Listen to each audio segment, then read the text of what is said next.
ಸೆಲೆಬ್ರೇಷನ್ಗೆ ವೀರೇಶ್ ಥಿಯೇಟ್ರಿಗೆ opening day release day. ಹೌದೌದು, first day full Bengaluru main ಥಿಯೇಟರ್ಗಳಿಗೆಲ್ಲ ಹೋಗೋಣ ಅಂತ ಫುಲ್ ಟೀಮ್ ಡಿಸೈಡ್ ಆಗಿದ್ದೀವಿ. ಸೊ ಖಂಡಿತ ಬರ್ತೀವಿ ಅಣ್ಣ. ಇದು ಟ್ರೈಲರ್ ನೋಡಿದೆ, ಹಾಂ. ಆ್ಯಸ್ ಎ ಬಾಸ್ ಫ್ಯಾನ್ ಆಗಿ ಇಷ್ಟ ಆಗುತ್ತೆ. ಇವಾಗ ಮೊನ್ನೆ ಇಂಟರ್ವ್ಯೂ ಹೇಳಿದ್ರಿ, ಹೆತ್ತವ್ರಿಗೆ ಹೆಗ್ಗಣ ಮುದ್ದು, ನಮ್ಮ ಅಮ್ಮಂಗೆ ಟಾಪ್ ಹೀರೋ ನಾವೇ, ಡೈರೆಕ್ಟರ್ ನಾವೇ ಅಂತ. ಅದು ಬಿಟ್ಟು ಫ್ಯಾಮಿಲಿ ಆಡಿಯನ್ಸ್ ಎಲ್ಲ ಬರ್ತಾರೆ. ಬಟ್ ಇವಾಗಿರೋ ಕಾಂಪಿಟೇಷನ್ಗೆ ಎಷ್ಟು ಪ್ರಮೋಷನ್ ಮಾಡಿದ್ರು ಸಾಲಲ್ಲ.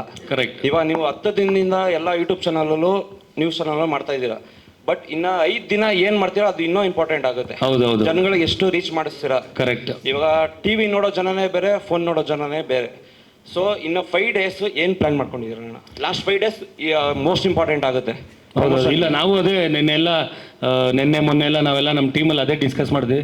ಒಂದು ಬಸ್ ಅಂತೂ ಕ್ರಿಯೇಟ್ ಆಗಿದೆ. ಸೊ ಆ ಬಸ್ಸು ರಿಲೀಸ್ ಡೇವರೆಗೂ ಬಿಡಬಾರ್ದು, ಅದನ್ನು ಪುಷ್ ಮಾಡ್ಕೊಂಡು ಹೋಗ್ಲೇಬೇಕಂತ ಏನೋ ಪ್ಲಾನ್ಸ್ ಮಾಡ್ತಾ ಇದ್ರು. ಮೈಂಡಲ್ಲೂ ರಾಯಲ್ ಅನ್ನೋದೇ ತುಂಬದಷ್ಟು ಜನ ಬರ್ತಾರೆ. ಕರೆಕ್ಟ್. ಲಾಸ್ಟ್ 5 ಡೇಸ್ ನೀವೇನು ಮಾಡ್ತೀರೋ ತುಂಬ ಇಂಪಾರ್ಟೆಂಟ್ ಆಗುತ್ತೆ. ಹೌದೌದು. ಸೊ ನನ್ನ ಸಜೆಷನ್ನು ಜಾಸ್ತಿ ಹ್ಯಾಶ್ಟ್ಯಾಗು, ಕೊಲಾಬ್ರೇಷನ್ ಮತ್ತು ಮೇಕಿಂಗ್ ವೀಡಿಯೋಸ್ ಏನೋ ಬಿಟ್ಟರೆ ಇನ್ನೂ ಜಾಸ್ತಿ ಜನಕ್ಕೆ ರೀಚ್ ಆಗುತ್ತೆ.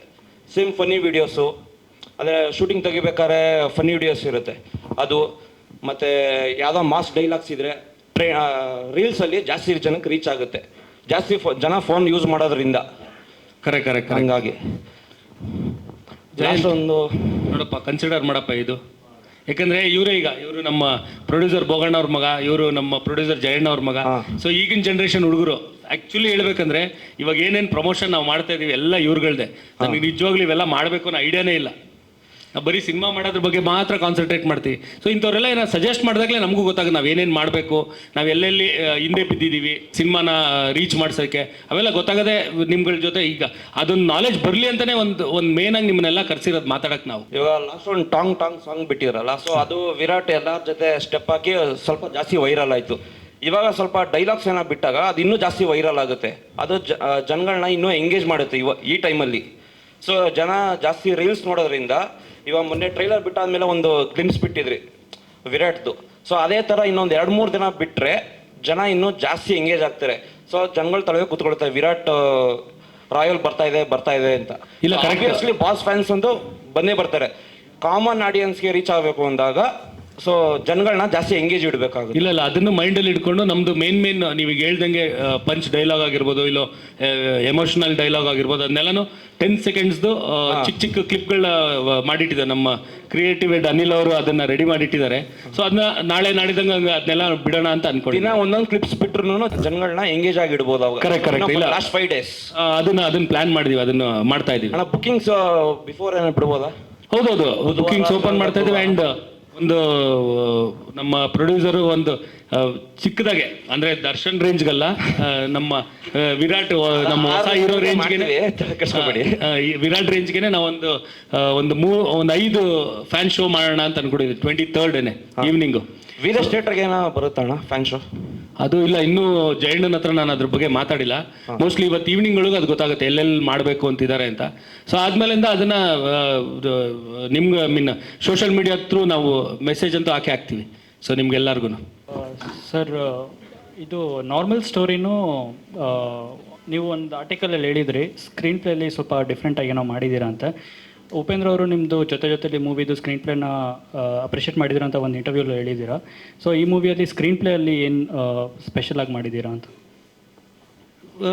ಏನಿಲ್ಲ, ನನಗೆ ಫಸ್ಟು ನಾವು ಒಂದು ಕತೆ ಮಾಡ್ಕೊಂಡಾಗ ಇದನ್ನ ಯಾವ ರೀತಿಲಿ ಜನಗಳಿಗೆ ಹೇಳಿದ್ರೆ ಎಂಟರ್ಟೈನಿಂಗ್ ಆಗಿರುತ್ತೆ ಅನ್ನೋದು ಯೋಚನೆ ಮಾಡ್ತೀವಿ. ಈಗ ನಂದು ಜೊತೆಲಿ ಬಂದು ಸ್ಟ್ರೇಟಾಗಿ ಹೇಳಿದ್ರೆ ತುಂಬ ನಾರ್ಮಲ್ ಸ್ಟೋರಿ, ಅದನ್ನು ನಾನು ಫ್ಲ್ಯಾಶ್ ಬ್ಯಾಕಲ್ಲಿ ನಾನ್ ಲೀನಿಯರ್ ವೇಲ್ ಹೇಳಿದ್ದಕ್ಕೇ ಜನಗಳಿಗೆ ಇಷ್ಟ ಆಗಿದ್ದು, ಅದನ್ನೇ ಮೈಂಡಲ್ಲಿ ಇಟ್ಕೊಂಡಿರ್ತೀನಿ ನಾನು. ಈಗ ಜನಗಳಿಗೆ ಕ್ಯೂರಿಯಸ್ ಆಗಿ ಹೆಂಗೆ ಇಡೋದು, ಫಸ್ಟೇ ವಿಚಾರ ಹೇಳ್ಬಿಟ್ಟು ಆಮೇಲೆ ಸೀನ್ ತೋರಿಸೋದಾ, ಇಲ್ಲ ಸೀನ್ ನೋಡ್ತಾ ವಿಚಾರ ಗೊತ್ತಾಗದ, ಇಲ್ಲಾಂದರೆ ಸೀನ್ ಎಂಡಲ್ಲಿ ವಿಚಾರ ಗೊತ್ತಾಗದ ಅನ್ನೋದನ್ನ ಮೈಂಡಲ್ಲಿ ಇಟ್ಕೊಂಡು ನಾನೇ ಅಂತಲ್ಲ ಎಲ್ಲ ಡೈರೆಕ್ಟರ್ಗಳು ಅದನ್ನ ಮೈಂಡಲ್ಲಿ ಇಟ್ಕೊಂಡಿರ್ತಾರೆ. ಇದನ್ನು ಒಂದು ಸ್ವಲ್ಪ ಒಂದು ಪ್ರೆಸೆಂಟೇಷನ್ ವೈಸ್ ಸ್ವಲ್ಪ ಬೇರೆ ಥರ ಆಲೋಚನೆ ಮಾಡ್ಕೊಂಡು ಮಾಡಿದ್ದೀವಿ ನಮ್ಮ ಟೀಮಲ್ಲಿ ಎಲ್ಲನೂ ಸ್ಕ್ರೀನ್ ಪ್ಲೇ ಮಾಡಿ. ಮೋಸ್ಟ್ಲಿ ಅದು ನಿಮ್ಗೆ ಇಷ್ಟ ಆಗ್ಬೋದು ಅಂತ ಅನ್ಕೋತೀನಿ. ಆ್ಯಂಡ್ ಇನ್ನೊಂದು ಸಜೆಷನ್ನು, ಪ್ರಮೋಷನ್ ಮಾಡಬೇಕಾದ್ರೆ ಅವ್ರು ಹೇಳಿದಂಗೆ ನಾರ್ತ್ ಕರ್ನಾಟಕ ಸೈಡು ಇನ್ಫ್ಲುಯೆನ್ಸಸ್ ತುಂಬ ಇಂಪ್ಯಾಕ್ಟ್ ಜಾಸ್ತಿ ಇದೆ. ಸೊ ಇನ್ಫ್ಲುಯೆನ್ಸಸ್ನ ನೀವು ಇನ್ಫ್ಲುಯೆನ್ಸ್ ಜೊತೆ ಕೊಲಾಬ್ರೇಟ್ ಆಗಬೇಕು. ಎಲ್ಲ ಮೂವಿ ಟೀಮ್ಸ್ ನಿಮ್ಮ ಬರೀ ರಾಯಲ್ಗೆ ಹೇಳ್ತಿಲ್ಲ, ಬೇರೆ ಎಲ್ಲ ಮೂವೀಸ್ಗೆ ಹೇಳ್ತಾ ಇದ್ದೀನಿ, ಇನ್ಫ್ಲುಯೆನ್ಸರ್ ಜೊತೆ ಕೊಲಾಬ್ ಆದರೆ ಅವ್ರಿಗೆ ತುಂಬ ರೀಚ್ ಇದೆ. ಸೊ ಅದು ತುಂಬ ಹೆಲ್ಪ್ ಆಗುತ್ತೆ. ಅದನ್ನ ಯಾರು ಜಾಸ್ತಿ ಯೂಸ್ ಮಾಡಲ್ಲ. ಇನ್ಫ್ಲುಯೆನ್ಸಸ್ ಮಾರ್ಕೆಟಿಂಗ್ ತುಂಬ ಇಂಪಾರ್ಟೆಂಟು. ಸೊ ಅದು ಇಲ್ಲ ಶೋರ್ ಶೋರ್. ಸೊ ನೀವು ಆಬ್ವಿಯಸ್ಲಿ ನೀವು ಫಿಲಮ್ ತೆಗೆದಾಗೆಲ್ಲ ಫ್ಯಾಮಿಲಿ ಎಮೋಷನ್ಸ್ ಎಲ್ಲ ಚೆನ್ನಾಗೇ ಇರುತ್ತೆ. ಸೊ ನಿಮ್ಮ ಡೈಲಾಗ್ಸ್ ಎಲ್ಲ ತುಂಬ ಇಂಪ್ರೆಸ್ ಆಗಿದೆ ನಾನು. ಪ್ರತಿ ಫಿಲಮಲ್ಲೂ ನಿಮ್ಮ ಡೈಲಾಗ್ಸ್ ಎಲ್ಲದರಲ್ಲೂ ಒಂಥರ ವಿಭಿನ್ನವಾಗಿ ತುಂಬ ಡಿಫ್ರೆಂಟಾಗಿ ಆ ಜಾನರ್ಗೆ ಏನು ಬೇಕೋ ಅದೇ ಡೈಲಾಗ್ಸ್ ಎಲ್ಲ ಇರುತ್ತೆ. ಸೊ ಈವನ್ ರಾಯಲ್ ಕೂಡ ಸೇಮ್ ಎಕ್ಸ್ಪೆಕ್ಟ್ ಮಾಡ್ತೀವಿ. ಸೊ ತುಂಬ ಖುಷಿ ಆಯ್ತು ಅಣ್ಣ. ಬಟ್ ಅಣ್ಣ ಒಂದೇ ಒಂದು ಬೇಜಾರು ಅಂದರೆ ಅಣ್ಣ, ಸೊ ನೀವು ಬಾಸು ತುಂಬ ಚೆನ್ನಾಗೇ ಇದ್ದೀರಾ ಅಂತ ನಮ್ಮೆಲ್ಲರಿಗೂ ಗೊತ್ತಿದೆ. ಬಟ್ ಕೆಲವರು ತಂದಿಡೋಕ್ಕೆ ಅಂತಲೇ ಇದು ಮಾಡ್ತಾರಲ್ಲ ಅಣ್ಣ. ಸೊ ಅದೊಂದು ಸ್ವಲ್ಪ ಬೇಜಾರಣ್ಣ. ಇಲ್ಲ ಅದು ಏನು ಮಾಡೋಕ್ಕಾಗಲ್ಲ. ಈಗ ನಾನು ಅವತ್ತು ಒಂದು ಇಂಟರ್ವ್ಯೂಲು ಹೇಳಿದೆ, ಈಗ ನಾವು ಒಬ್ಬನ ನಾವು ಇಷ್ಟಪಡ್ತೀವಿ ಅಂದರೆ ಅವನ್ನ ನಾವು ಪ್ರೊಜೆಕ್ಟ್ ಮಾಡೋ ರೀತಿ ಬೇರೆ ಇರುತ್ತೆ ಹೊರಗಡೆ. ನಾವು ಇಷ್ಟಪಡ್ತೀವಿ ಅಂದರೆ ಅದನ್ನ ಪ್ರೊಜೆಕ್ಟ್ ಮಾಡೋ ರೀತಿ ಬೇರೆ ಇರುತ್ತೆ. ಈಗ ಎಲ್ಲ ಕಡೆಗೂ ಅದು ಇದ್ದಿದ್ದೆ. ಈಗ ನಮ್ಮ ಅಡುಗೆಲೇ ಉಪ್ಪು ಹುಳಿ ಖಾರ ಅಂತ ಬೇರೆ ಬೇರೆ ಇದೆ. ಸೊ ಹಂಗೆ ಜನಗಳು ಅಷ್ಟೇ, ಒಬ್ಬೊಬ್ಬರು ಒಂದೊಂದು ಮೈಂಡ್ ಸೆಟ್ಟಲ್ಲಿ ಇರೋರು. ಸೊ ಅದು ತಪ್ಪು ಅಂತ ಹೇಳೋಕ್ಕಾಗಲ್ಲ. ಈಗ ಒಂದು ವಿಚಾರ ನನಗೆ ಸರಿ ಕಾಣ್ತಾ ಇರುತ್ತೆ, ನಿಮ್ಗದು ತಪ್ಪಾಗಿ ಕಾಣ್ತಾ ಇರುತ್ತೆ ನಿಮ್ಮ ಪಾಯಿಂಟ್ ಆಫ್ ಇಂದ ಅದು ನೋಡಿದ್ರೆ. ಸೊ ಅದನ್ನ ಏನು ಮಾಡೋಕ್ಕಲ್ಲ, ಅದು ಇದ್ದೇ ಇರುತ್ತೆ ಯಾವಾಗ್ಲೂ. ಸೊ ನಾವು ಅದು ಹೌದು, ಅದೊಂದು ಕ್ಲಾರಿಫಿಕೇಶನ್ ನಾನು ಕೊಡಬೇಕಾಗಿತ್ತು. ನಾನು ದರ್ಶನ್ ಚೆನ್ನಾಗಿದ್ದೀವಿ ಅನ್ನೋದು ಮೊದಲಿಂದನೂ ಇದೀವಿ ಚೆನ್ನಾಗೇನೆ. ಅದು ಮಧ್ಯದಲ್ಲಿ ಒಂದು ಅಣ್ಣ ತಮ್ಮ ಅಂದಾಗ ಸಣ್ಣ ಪುಟ್ಟ ಮನಸ್ತಾಪ ಬಂದೇ ಬರ್ತೀವಿ, ನಿಮ್ಮ ಮನೆಗಳಲ್ಲೂ ಇದ್ದೇ ಇರುತ್ತೆ. ಸೊ ಅವಾಗ ಒಂದು ಸ್ವಲ್ಪ ಗ್ಯಾಪ್ ಅಂತೂ ಕ್ರಿಯೇಟ್ ಆಗುತ್ತೆ. ಅದು ಬರುತ್ತೆ ಹೋಗುತ್ತೆ, ಚಿಕ್ಕ ವಯಸ್ಸಿಂದನೇ ಇರುತ್ತೆ. ಚಿಕ್ಕದಲ್ಲಿ ಜಗಳ ಆಡಿದಾಗ ಒಂದು 2-3 ದಿನ ಅಕ್ಕನ ಜೊತೆ ಮಾತಾಡೋದ, ತಮ್ಮನ ಜೊತೆಲಿ ಮಾತಾಡೋದು, ಅವೆಲ್ಲ ಇದ್ದೇ ಇರೋದೆ. ಸೊ ಅದು ಹಂಗೆ ಕ್ಯಾರಿ ಆಗಿತ್ತು ಅಷ್ಟೇ ಹೊರತು, ನಿಜ ಹೇಳ್ಬೇಕಂದ್ರೆ ನಾನು ದರ್ಶನ್ ಅಣ್ಣ ತಮ್ಮ ಕಮ್ಮಿ, ಫ್ರೆಂಡ್ಸ್ ಜಾಸ್ತಿ. ಸೊ ಈಗಲೂ ತುಂಬ ಕಿತ್ತಾಡ್ತಿರ್ತೀವಿ ಯಾವಾಗ್ಲೂ. ಅಣ್ಣ ಇವ್ರು ಕೇಶವ್ ಅಂತ ಅವ್ರೊಂದು ಸಜೆಷನ್ ಹೇಳ್ತಾ ಇದ್ದಾರೆ. ಹಾಂ, ಸೊ ಯಾವ್ದಾದ್ರು ಬ್ಲಾಗರ್ಸ್ಗೆ ಏನಾದ್ರು ಇದು ಮಾಡಿ ಪ್ರಮೋಷನ್ಸ್ಗೆ ಇದು ಮಾಡಿ ಅಂತ ಅಂದ್ಬಿಟ್ಟು. ಅಂದರೆ ಈಗ ಏನಾಗುತ್ತೆ ಅಂದರೆ ನಾವು ಸಿನಿಮಾ ಕೆಲಸಗಳು ತುಂಬ ಇರುತ್ತೆ.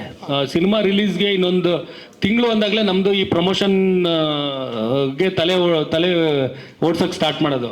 ಸೊ ಅದು ಆ ಟೈಮಲ್ಲಿ ನಾವು ಕೇಳಿದಾಗ ಪಾಪ ಅವ್ರುಗಳು ಬ್ಯುಸಿ ಇರ್ತಾರೆ. ನಮ್ಮ ಸಿನಿಮಾ ರಿಲೀಸ್ ಇದಕ್ಕೆ ಬಂದಿದ್ದಾಗ ಅವ್ರದ್ದು ಏನೇನೋ ಬೇರೆ ಅದರ ಕಮಿಟ್ಮೆಂಟ್ಸ್ಗಳಿರುತ್ತೆ, ಬೇರೆ ಪ್ರೋಗ್ರಾಮ್ಗಳಿರುತ್ತೆ. ಅದನ್ನು ಮುಂದಕ್ಕೆ ಹಾಕಿದ್ರೆ ನಮ್ಮದನ್ನು ಹೇಳ್ಕೊಳಕ್ಕಾಗಲ್ಲ, ಆ ಶೆಡ್ಯೂಲ್ ವೈಸೇ ಹೋಗಬೇಕು.